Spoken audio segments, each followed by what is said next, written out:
Anything is possible, dude. Anything is possible. I'm a night rider. Every time that I go up past midnight, I swear I get higher. Swear I gotta get higher now. I'm a night rider. Every time that I keep with a Holy shit, that was perfect. What's going on, bookworms, and welcome back to another episode of Bookmarks with Bump. I am your host, Sean Patrick Cote, and I have a race on Sunday. We're joined by our guest today. Roach is on the phone. Say what up, Roach. I'm zero dark. I can't. You can't go zero dark 30. You've already made your appearance. I can't be contained. I gotta go. Without even hearing the song, he just hung up. But regardless, without even hearing the song, he dropped in with the perfect ad-lib, and that's just kind of what he does. That's why I keep him around, honestly. He's got great comedic timing. He's witty, he's clever, and, I've known the kid for 15 years. Yeah, 15, I think 15. Either 15 or 14 years we've been friends, playing basketball at the YMCA, smoking pot during school hours when we should have been studying. Nonetheless, here we are today. We've made it all this way down the road. Yesterday was another longtime friend's birthday. I got to go out and enjoy a meal on the mother, thanks to the mother of my friend Christian, who celebrated his 31st birthday. That is a friendship that's been around for 22 years now. I remember when I met him in third grade. I was this fat, pudgy kid, and he was the new kid. His first day in school. Came up, he moved up here from southern Connecticut, and we just clicked right away because we were both kind of outcasts. I think that's what it was. I think that's kind of another thing that I'm nailing down, but nonetheless. We're here on Bookmarks with Bump. We had a birthday dinner last night, and it was a great time. It was him, his wife, his son, his sister, and her fiance, and his mom, and they always invite me out, which is so wholesome. I love to be involved with the family, and the bond that we shared over 22 years is kind of like unbreakable at this point. And you know how you have friends, like you have people that you see every day at work, and you can call them friends, but do you ever really hang out? I'm not really too sure, but you still see them every day. If you don't see them every day, that connection kind of fades away, but you know you have a real bond and a real friendship whenever you see a person, it's like the last time you saw him was just a second ago. And that's what it's like with Christian, and I'm so grateful for his friendship. I'm grateful for Roach's friendship. I'm grateful for all my friends, and that's kind of what we're doing on today's episode. This is a little bit different, a show that's usually driven by Twitter and what's going on in my feed, and it's not like it's something that I didn't prepare for. I have so many bookmarks lined up, so many episodes lined up, and this just happens to be episode 49. We're approaching a monumental episode, which I will, I can't wait to share. I can't wait for y'all to hear. I can't wait for y'all to hear what's going on in this week. This week is the life of Sean, the life of your favorite sober guy, your favorite gym rat, your favorite runner dude, your favorite enduro man. They're calling me an operator man now. I'm kind of like a press rat. I've been a press rat now. I'm coming in and closing in hot on my apprenticeship, but nonetheless, we'll move on from that. What we have this week, as you're hearing this, you'll be familiar with the title of the podcast because we've had a few of them so far throughout the series. Today is race day, man. Today is the day that I've prepared for. Speaking of preparing, if you think I can't prepare, I prepared for this day for 12 weeks. And as I'm recording this right now, May 16th, 2 days before the race, I'm resting. And this is something that's very hard for me. It's hard for me to not go to the gym and get a workout in. It's hard for me to not go on a run. It's hard for me to stay still because I'm in love with it. I'm in love with what I do to push myself on pretty much a daily basis. And right now, despite working nonstop, just really diving into my career and training nonstop for this race, I'm filled with so much life. I'm given such a push, and there is quite a rush that's hidden behind it. Right now, I'm dealing with a lot of anxiety, and I always have before race days, whenever a race would come up. Aside from the first race that I ever ran, because I didn't know that I was running it that day. But moving forward every single day for the for a few days ahead of time, I have like these jitters, this. I'm about to explode. I have a chance to show myself what I'm capable of, and I'm gonna go out here this morning and do it. This episode drops at 4 a.m.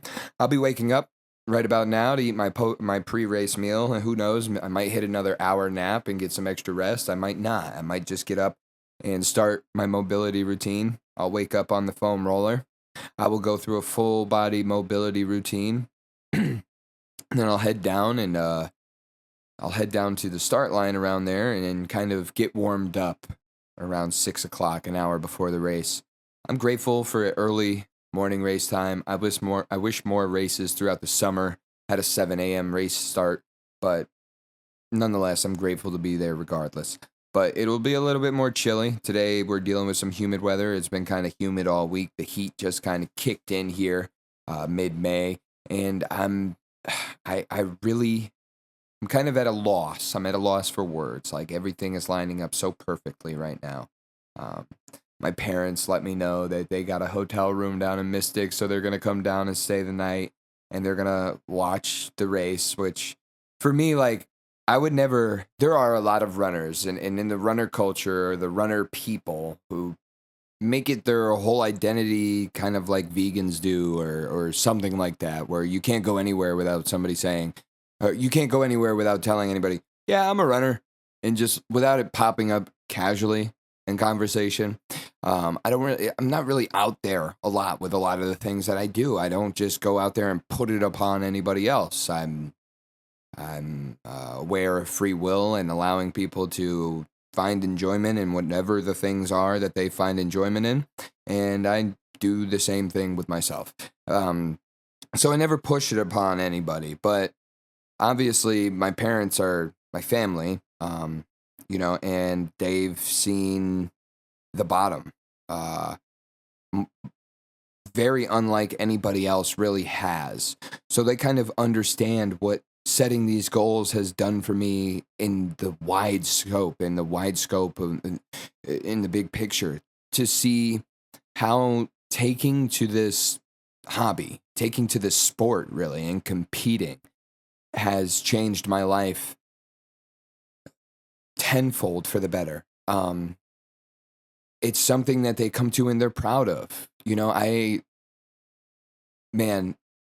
I see my dad, I might get emotional. When I see my dad and how proud he is of me, that really hits me, especially at an older age, but not him being at an older age, me being at an older age, being a mature man at this point in my life, where I always thought I was a mature man and wondering why I could never, make him proud. Well, it's because I was a fuck up. Pardon my French, I don't cuss on here often, but to be frank with you, I was. But it's just like my father always said, a fuck up is only a fuck up if you can't fix it. And luckily for me, I was able to turn it around. Luckily for all of us, every single day that we wake up, we have a chance to turn whatever it is that we have pointed against us into a challenge that we can overcome, into an obstacle that we can be elusive of. There is not one thing on this earth, in this planet, that can hold you back outside of yourself. So if you take a second to look at whatever you're struggling with, whatever you think is holding you back in life, ask yourself if you have the power to change it. Ask yourself if there's something that can help you overcome this. Ask yourself, what do I need to do to eradicate this from my life? And for a lot of people in today's day and age, it's goal setting. And that's exactly what I do every single year when it comes to times like this, and this year more than ever. This year, these last 2 years, I've definitely changed my approach when it comes to my goals and my goals in life and how serious I take them. And when it comes to becoming somebody who can qualify and run for the Boston Marathon, these last 10 months completely have been what's changed my outlook on everything in my life. I was a little bit just feeling like I was going through the motions a year and a half, 2 years ago, until I was reminded who I was and I had the chance to act upon that. And really dedicate myself to it. I wasn't dedicating myself to running like I am and like I have been now, as of late, as of these last 4 races. They've been something that I've put pretty much my all into, but I know I can still dig deeper. And that's what I'm feeling like at the end of this 12 weeks. My expectations are to go out and beat an hour and 40 minutes. That's my goal, is to go out and run this half marathon in an hour and 40 minutes. If I do better than that, then I know I have more in the tank. If I don't, I know that I messed something up and I got to change something moving forward. And I've already thought about changing the approach. In this last week, since I wrapped up week 11 and I'm here on race week, I've already thought about the things that I'm going to do for the next race. Whether that's the Surftown half marathon or the Hartford marathon in October or September. I already planned when I'm going to start the schedule, but I already know what I'm going to do in between that. And that's what I'm very, very excited for this race to be over, just so I could work on that bypass period where it's not going to be into a training schedule, but it's going to be what I'm going to do for my body to prepare for a training schedule. It's really become my main dedication. Even though I dedicate 60, 70 hours to my career every single week, this is still something that I'm constantly looking into, constantly trying to shape myself into a better performer. And I'm going out there today to prove to myself what level I'm at. The next race will be to prove to myself what I can do next. And the next race will be I can't go that far ahead. I can't look that far into the future. I can't look that far into the past. But what I do know is today, right now, if you're listening to this in between the hours of 7 and 8:30, I'm having a blast. I'm pushing it. I'm definitely struggling, but I'm enjoying every single second of it. And that's what I remember of these races is like, yes, I'm straining myself, but when I'm out there running, I can go back to the 10K at UConn. There was so many moments where it was like, man, this race is kicking my ass. But at the same time that I recognize that, I recognize how much I enjoyed what I was doing, how much I enjoyed that push, how much I enjoyed the preparation to get there. And it all gets to come out in these, when it's a 10K, who knows, in these 35 to 45 minutes. It's like the ultimate release, and you think about it in terms of how you hold on to your stress or you hold on to anything. Once you finally let go of something you thought you never really could, you get hit with so much relief in that one moment. And a lot of times it's because it's a momentary thing. But when you're doing something like a race or a triathlon, or if you're in a weightlifting competition or any sort of competition, throughout that whole period of competition, the highs and the lows, there's always a sense of joy underneath it. And I'll tell you exactly why. And that's because you worked for something. That's because you set out for a goal and you're acting upon it in the moment. And we lose that a lot in society. We're not setting goals. We're setting ways that we can pass the time.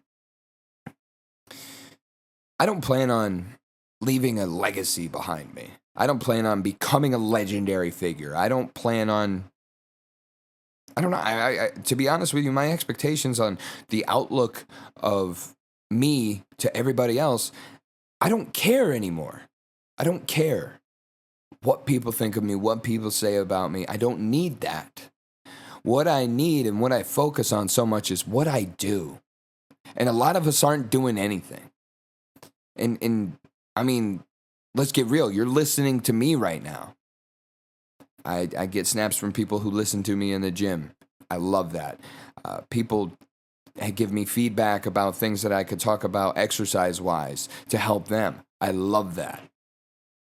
We all have times where we're not, actively achieving a goal. We all do have downtime, yes. And if you're listening to me in your downtime, don't take offense to that. But if you woke up this morning and you said, I'm just going to put on a podcast and lay here because it's Sunday morning, who cares? Is there something you're missing out on? Is there something you need to pay attention to? Is there something you're ignoring in your life that's not supplying fulfillment for you? We're all missing fulfillment. Even me. Even as I talk and go on this diatribe about how much fulfillment I'm feeling in this morning, I'm still craving more. I have an insatiable desire for more. Every time I beat a goal that I set out, I don't stop there.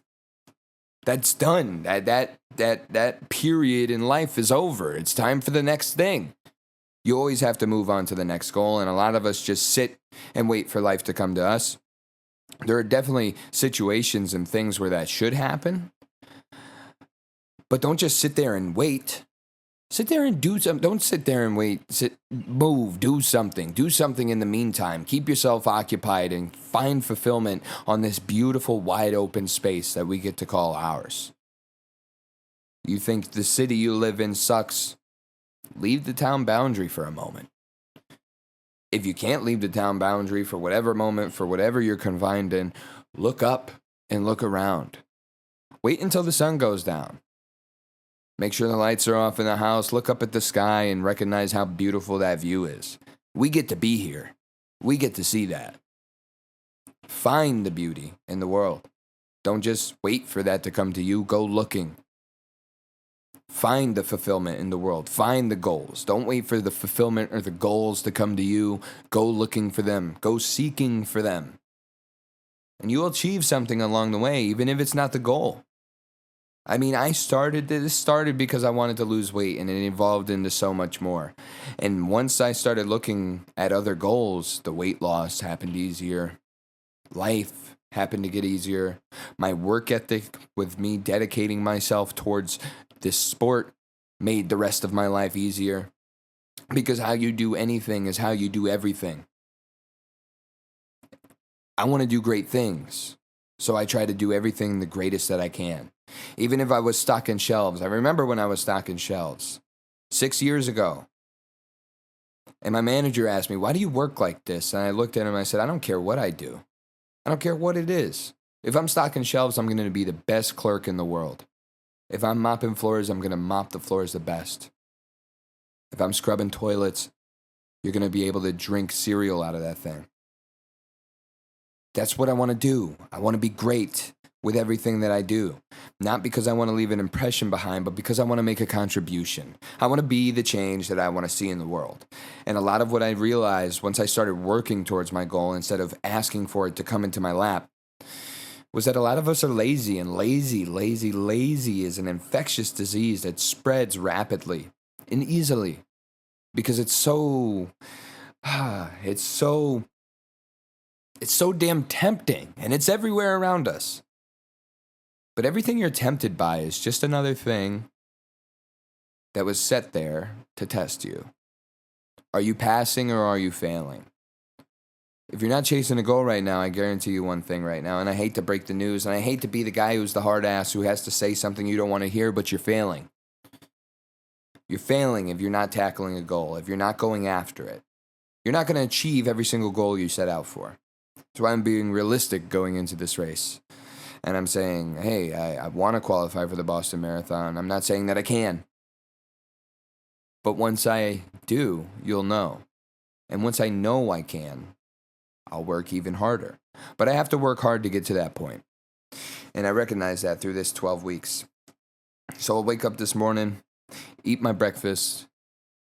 I'll do I'll spend some time on the foam roller.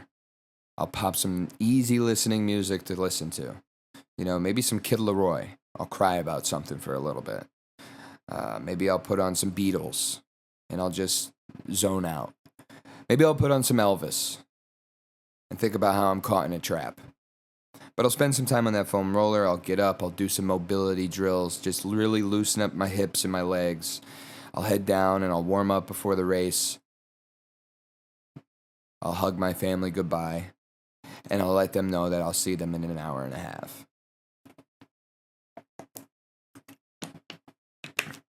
And when I cross the finish line, I'll wait for the award ceremony.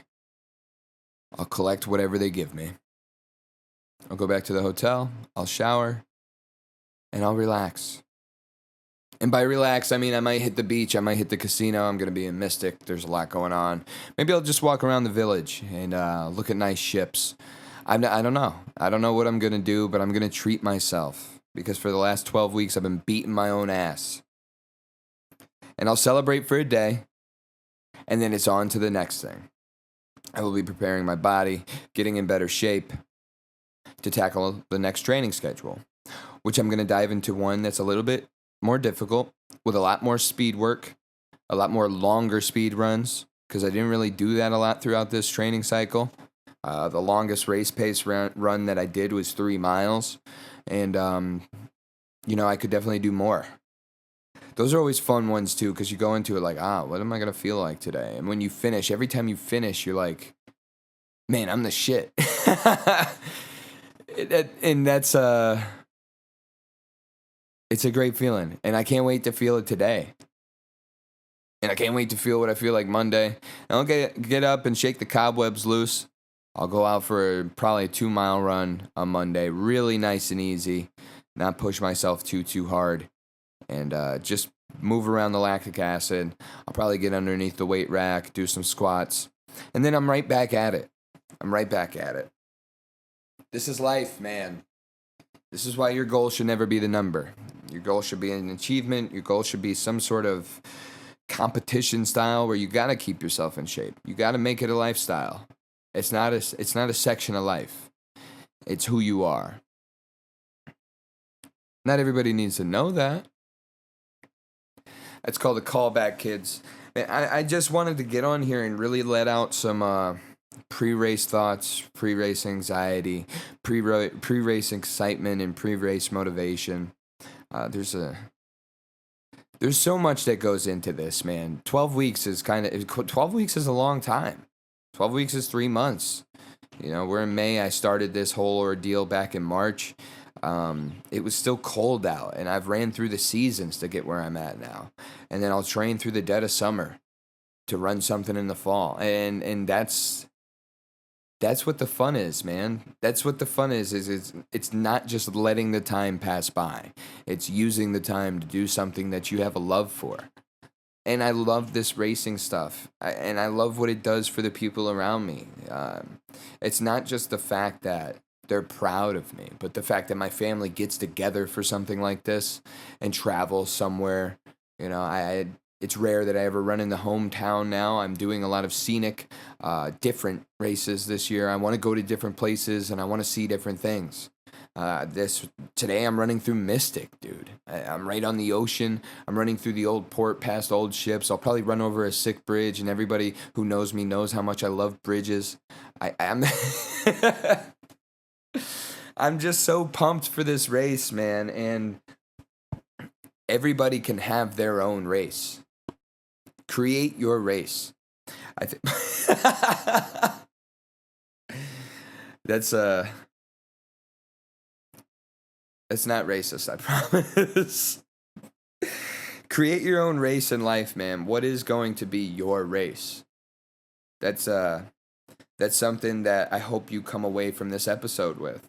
I hope you realize what I mean when I say that. I hope you know that these races, this goal to compete well, I hope you realize that it's really just a trigger for fulfillment in life.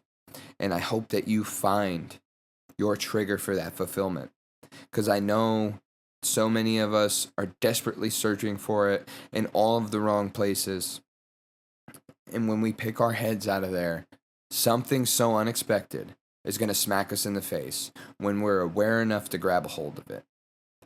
Pick your head up out of the dark place and let yourself be aware for what life has to offer you. And with that being said, I'm going to get ready for this. I'm going to get a nice night of sleep tonight, go in, work tomorrow, do my little runabout, head down to Mystic, and lock in. I hope you're locked into the podcast and subscribed on whatever platform you listen on. We're streaming live on 5, and we're up at 4, so you know we're up when we are. This has been Bookmarks with Bump. Leave a like, leave a comment. Let me know what your fulfillment comes from.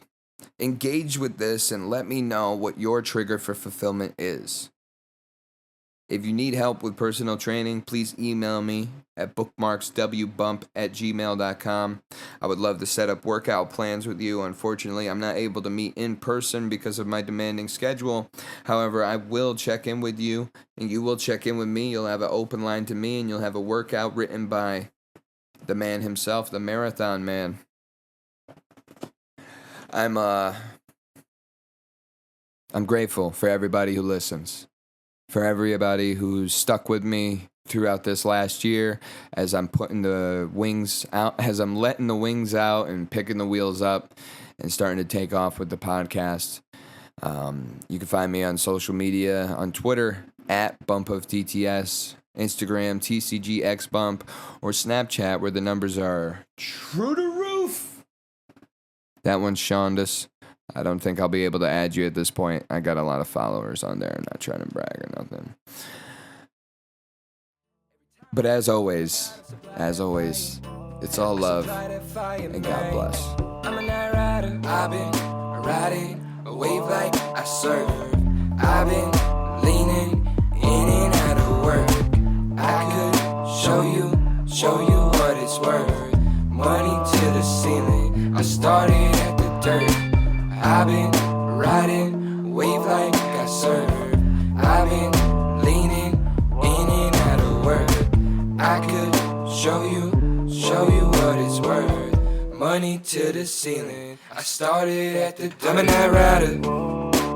Every time that I go out past midnight, I swear I get higher. Swear I gotta get higher now. I'm a night rider. Every time that I give what I got, I supply that fire. I supply that fire, man. I'm a night rider. Every time that I go out past midnight, I swear I get higher. Swear I gotta get higher now. I'm a night rider. Every time that I go out past midnight, I swear I get higher. Swear I gotta get higher, man.